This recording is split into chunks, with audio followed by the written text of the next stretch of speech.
मैं एक औरत के घर ड्राइवरी करता था। इस औरत की बेटी को कहीं भी जाना होता, वह मेरे साथ जाती। मैंने आज तक ऐसी औरत की बेटी का चेहरा नहीं देखा था, क्योंकि उसने हर वक्त अपने आप को एक कल नकाब से ढका होता था और आंखों पर चश्मा लगाया होता था। एक दिन मैं उसकी बेटी को बाजार लेकर गया। तब वापसी पर वह मेरे साथ फ्रेंडशिप करने बैठ गई। मुझे कुछ घबराहट सी होने लगी थी, क्योंकि ऐसा आज पहली बार हुआ था, वरना वह हमेशा पिछली सीट पर ही बैठी थी। हैरत का झटका तो मुझे तब लगा जब उसे लड़की ने चलती गाड़ी में मेरे हाथ पर अपना हाथ रख दिया। डर के मारे मेरा जिस्म कांपने लगा। आज लड़की मुझे किसी और ही निगाह से देख रही थी। मैं गाड़ी की स्पीड तेज करने लगा और जल्दी से घर पहुंच गया। मैं अपने छोटे से कमरे में बैठा यही सोच रहा था। तभी औरत ने मुझे अंदर बुला लिया और जो बात उसने कही उसे सुनकर तो मेरे होश उड़ गए।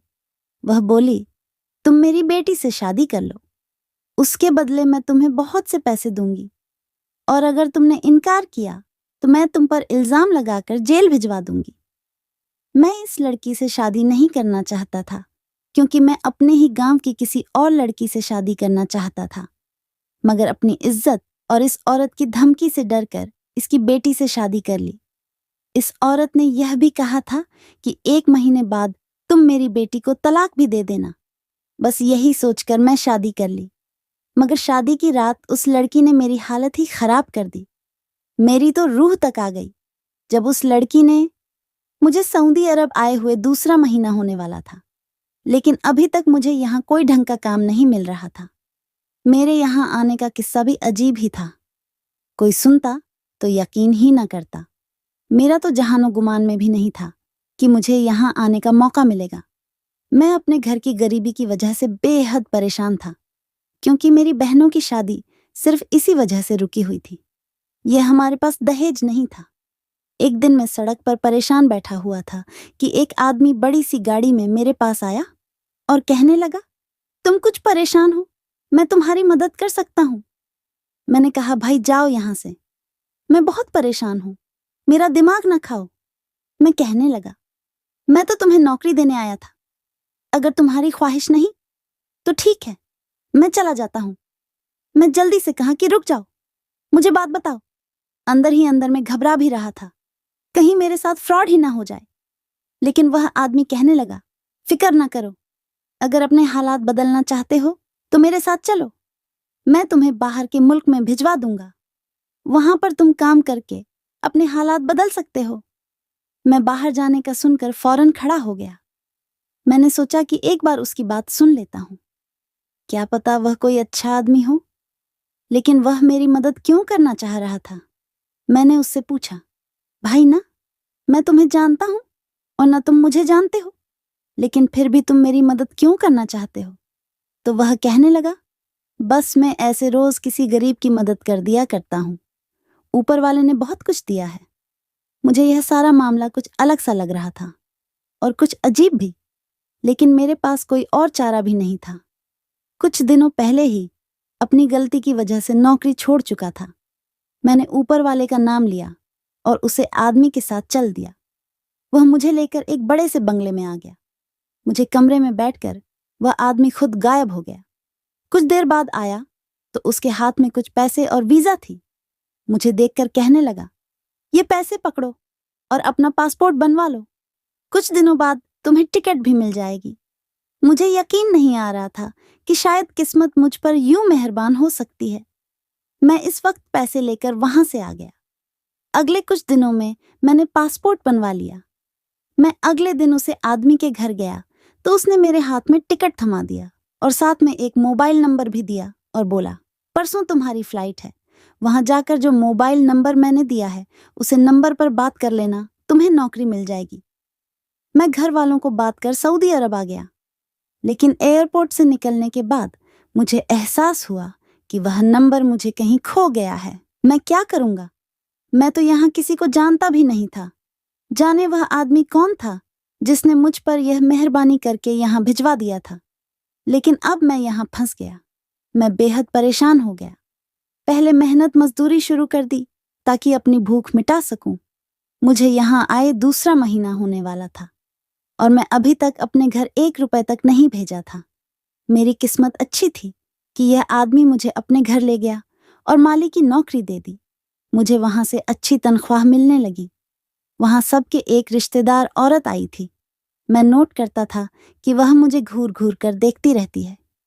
एक दिन साहब ने मुझे उसे औरत के घर भेज दिया कि तुम आज से इसके नौकर हो और उसके घर ड्राइवरी करोगे। वह भी औरत मुझ पर बहुत मेहरबान थी। मेरी तनख्वाह भी अच्छी थी और उसने मुझे रहने के लिए बहुत अच्छा कमरा दिया हुआ था, जबकि उसके बाकी नौकर सर्वेंट क्वार्टर में रहते थे। इस औरत की एक जवान बेटी थी। बस वह कहीं जाती ही तो मुझे अपने साथ ले जाती, मगर मैं आज तक इसकी शक्ल नहीं देखी थी। खुद को नकाब से ढक कर रखती थी। अभी कुछ ही दिन गुजरे थे कि मुझे इस औरत की बेटी की हरकतें अजीब लगने लगी। वह गाड़ी में मेरे साथ आगे बैठ जाती और मेरे करीब आने की कोशिश कर दी। मेरा हाथ पकड़ लेती, मगर मैं डर की वजह से चुप बैठा रहता। एक दिन औरत ने मुझे घर के अंदर बुलाया और मुझे कहने लगी, तुम्हें अपनी बहनों की शादी के लिए कितनी रकम चाहिए? मैंने कहा, लाखों रुपए चाहिए होंगे, क्योंकि दहेज बनाना है। कहने लगी, तुम जितने रुपए मुझे मांगोगे मैं तुम्हें दूंगी, मगर मेरी एक शर्त है, और वह यह कि तुम्हें मेरी बेटी से शादी करनी होगी। मैं तो यह सुनकर परेशान हो गया, क्योंकि मुझे उसकी बेटी ठीक नहीं लगती थी और मैं वैसे भी अपने गांव में शादी करना चाहता था। मगर फिर जब मैं इनकार किया तो धमकी दी कि वह मुझ पर इल्जाम लगाकर जेल भिजवा देगी। मजबूरी में मैं शादी पर तैयार हो गया। इधर उधर भी औरत ने मेरे सामने ढेर सारे पैसे रखे और बोली, बात दरअसल यह है कि मेरी बेटी को तुम पसंद आ गए हो। मैं तुम्हें ढेर सारी दौलत और आराम देगी। तुम जो मांगोगे वह देगी, मगर शर्त यह है कि तुम शादी से पहले उसकी शक्ल नहीं देख सकते। शादी के बाद ही देखोगे। यह सुनकर मुझे थोड़ा अजीब लगा, मगर इतने सारे पैसे देखकर मैं भी इरादा कर लिया कि मैं जरूर इसकी बेटी से शादी करूंगा। यह तो मेरी जिंदगी बदल देगी। अब मेरे पास इनकार की कोई वजह ही नहीं थी। मुझे पैसे और हर सहूलियत मिल रही थी। इसके बदले मैं अगर मुझे किसी बदसूरत या घमंडी लड़की से भी शादी करनी पड़े तो 1 घंटे का सौदा नहीं होगा। औरत से ढेर सारे पैसे लेकर अपने घर भिजवा दिए ताकि मेरे बहनों की शादी हो सके। इसमें अजीब सिर्फ एक बात थी, और वह यह औरत की बेटी की शक्ल मैं आज तक नहीं देखी थी, और दूसरा यह कि वह मुझसे ही अपनी बेटी की शादी क्यों करेगी। कोई तो वजह जरूर थी जो वह मुझसे छुपा रही थी। सोच सोच कर मेरा दिमाग खराब हो गया। एक दिन वह कहने लगी, 1 हफ्ते बाद तुम्हारी और मेरी बेटी की शादी है। वह शादी के वक्त यहाँ आएगी और तुम उसकी शक्ल भी शादी के बाद देखोगे। उस औरत ने बताया कि मेरी बेटी कुछ दिनों के लिए अपने किसी दोस्त के पास दूसरे मुल्क चली गई है। जैसे ही वह आएगी उस दिन तुम्हारी शादी उससे हो जाएगी। मैंने हाँ भर ली। मुझे लगा सादगी से शादी होगी, लेकिन उसने तो इतनी धूमधाम से तैयारी शुरू कर दी कि मैं हैरान रह गया।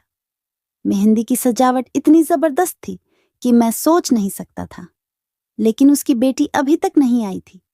मैं अब ताज्जुब में पड़ गया था कि क्या वह और वक्त पर आएगी। बारात वाले दिन सुबह सुबह मैंने अपने कमरे की खिड़की से देखा, एक बड़ी सी गाड़ी में एक नकाबपोश लड़की निकली और अंदर चली गई।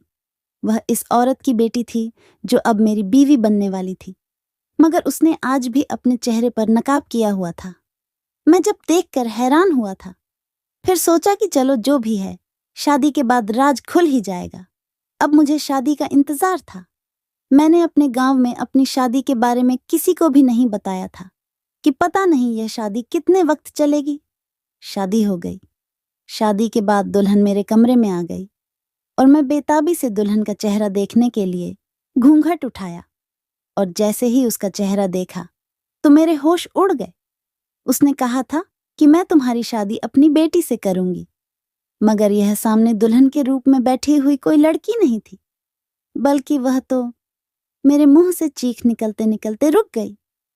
मेरे सामने मेरा अतीत घूम गया था, जब मैं अपने गांव में था और मैं मास्टर्स करने के बाद नौकरी के लिए मारा मारा फिर रहा था। हर नौजवान की तरह मेरा भी गांव से बाहर रहने का ख्वाब था। मोबाइल पर बाहर रहने वालों की जिंदगी की वीडियो देख देख कर मेरी भी इच्छा बन गई थी कि काश मेरी भी नौकरी किसी बाहर मुल्क में लग जाए। और मैं वहीं रहने लग जाऊं। मैं सबसे बड़ा भाई था और मुझसे छोटे 6 बहन भाई थे।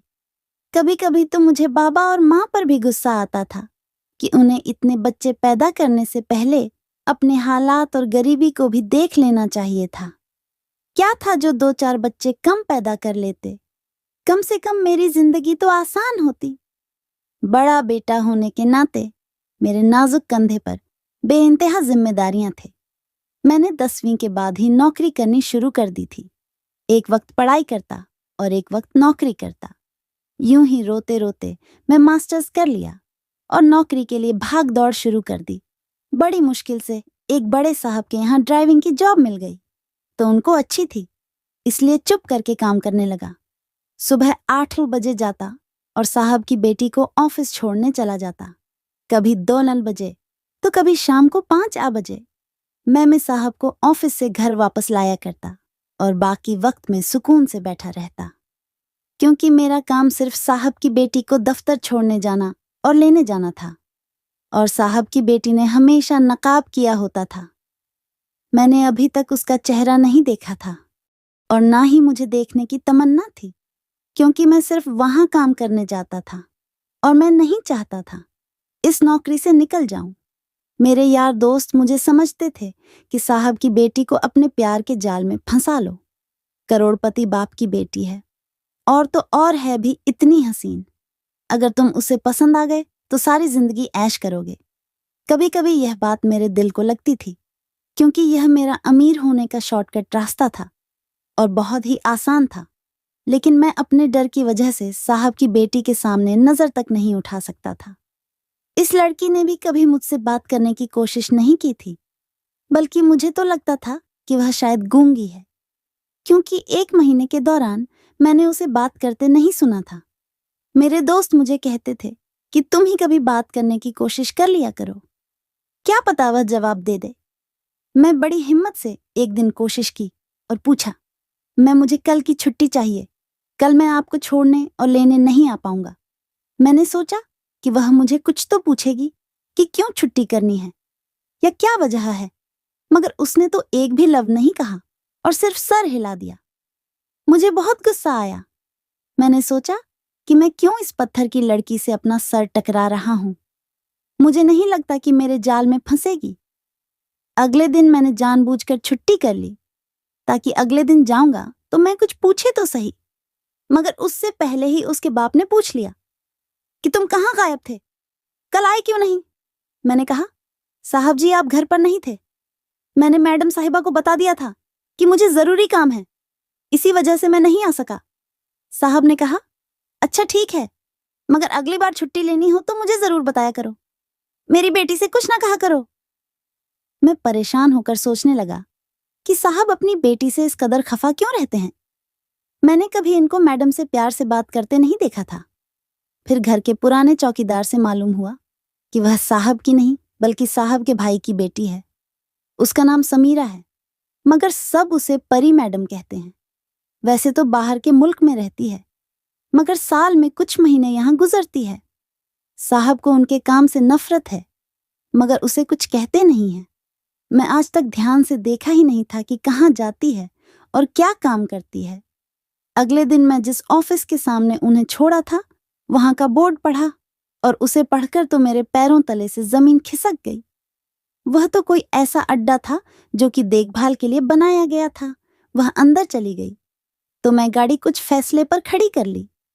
कुछ देर बाद कुछ किन्नर वहां से निकले तो मैं एक से पूछा कि यहाँ की मालकिन कौन है, तो उसने बताया कि परी मैडम है, बहुत बड़े घराने से ताल्लुक है।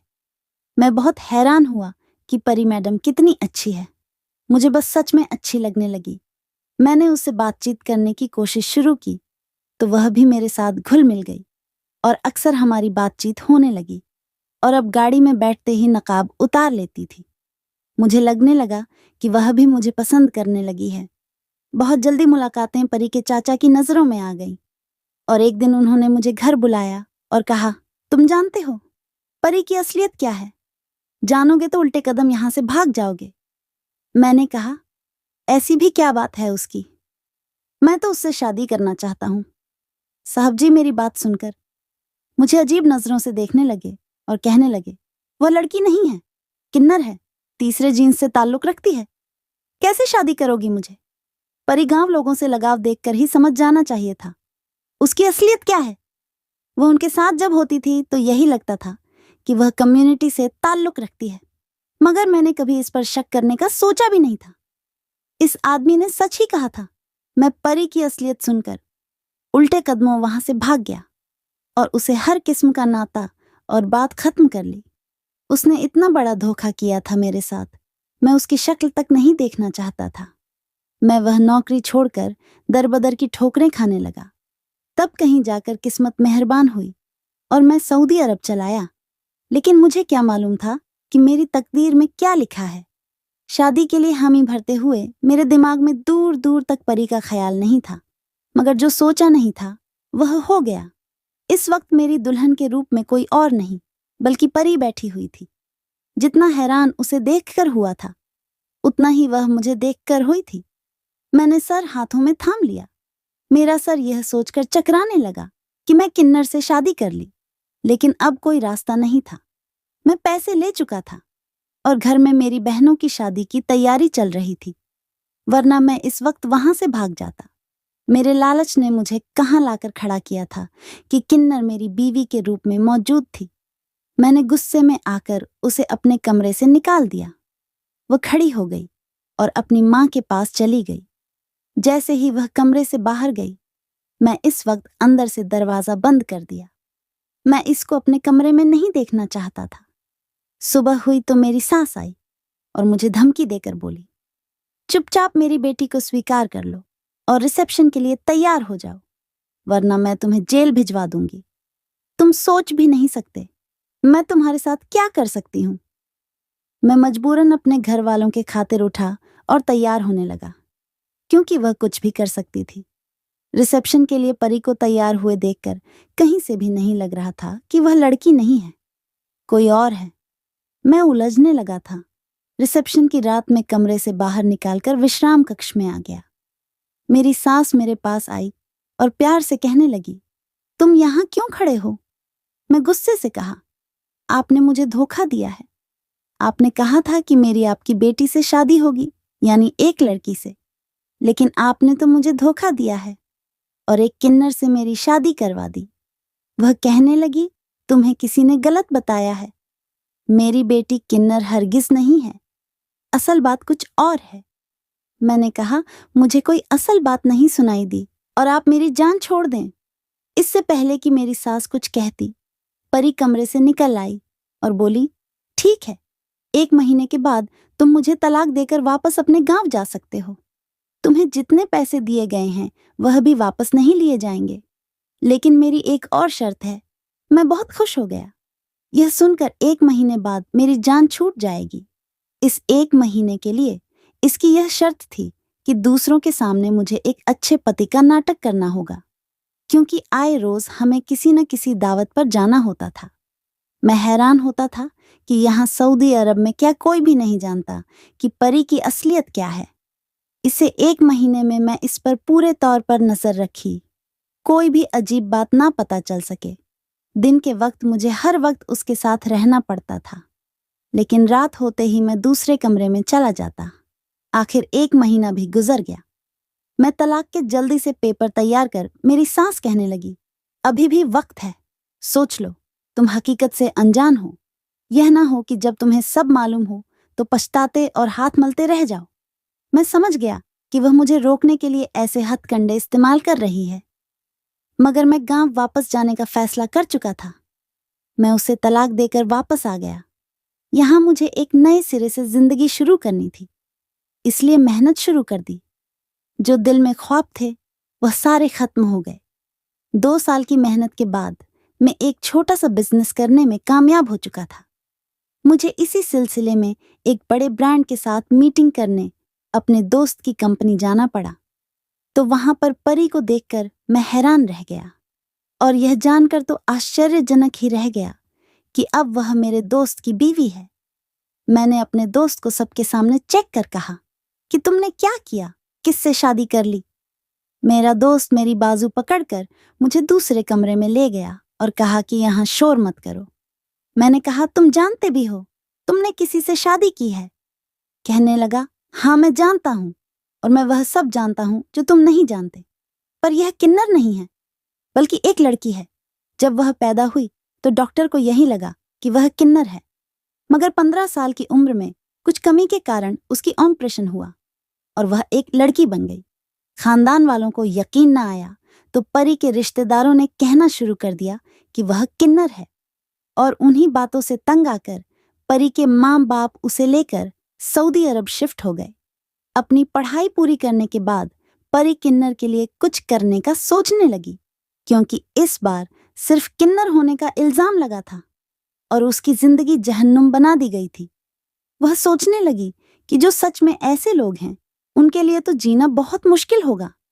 इसीलिए वह साल के कुछ महीने गांव में रहती है और एक एनजीओ कायम किया है, जिसकी वजह से इसके रिश्तेदारों का शक और भी यकीन में बदल गया कि वह लड़की नहीं है। और फिर परी की मुलाकात तुमसे हुई। तुम उसे अच्छे लगने लगे बहुत जल्दी। यह तुमसे मोहब्बत करने लगी, मगर तुम इसके चाचा की बातों में आकर इसको छोड़कर भाग गए। यह बहुत बीमार पड़ गई थी। इसकी माँ को पता चला तो उसने तुम्हें सऊदी अरब बुलवाया। तुम्हारे जाने का सारा इंतजाम उन्होंने ही किया। वह अपनी बेटी का दिल और घर बताना चाहती थी, इसलिए तुम्हें मजबूर करके तुम्हारी परी से शादी करवा दी। उनका ख्याल था कि शादी की रात तुम्हारी सारी गलतफहमी दूर हो जाएगी, मगर तुमने तो परी की बात को सुनना गवारा नहीं किया और अपने कमरे से निकाल दिया। तुम परी को वही समझते रहे जो जानते थे। एक बार भी अगर इससे बात कर लेते हैं तो तुम्हें सब मालूम हो जाता, मगर तुम इस तलाक देकर आ गए। ये बहुत टूट गई थी। इस वक्त मैं ही ऐस को सहारा दिया और सारी हकीकत जानने के बाद शादी के लिए तैयार हो गया। अब हम वहां से गांव में आ गए हैं। ये सारी बातें मुझे परी ने खुद बताई थी, ताकि कल को मैं इसे तुम्हारी तरह न छोड़ जाऊं। मैं सब सुनकर ऐसा हो गया जैसे मेरे जिस्म जान ही नहीं हो। मैं अपने हाथों से अपने पैरों पर कुल्हाड़ी मारी थी। मेरा वह दोस्त 5 सालों से प्रदेश में धक्के खा रहा था, लेकिन परी से शादी करने के बाद भी आज इतनी बड़ी कंपनी का मालिक बन बैठा था। मेरा दोस्त कहने लगा, किस्मत ने बार बार तुम्हारे दरवाजे पर दस्तक दी, मगर तुमने हर बार उसे दुत्कर दिया। तुम बदकिस्मती हो कि परी जैसी प्यारी लड़की को छोड़ दिया। मैं मरे मरे कदमों से उसके दफ्तर से निकल आया। सारा कसूर मेरा अपना था, सारी गलती मेरी खुद की थी। काश मैं उसे वक्त परी की बात सुन लेता। मैं एहसान फरामोशी की थी, इसलिए ऊपर वाले ने इसे मुझसे दूर करके उसे एक अच्छे हमसफर से मिला दिया था।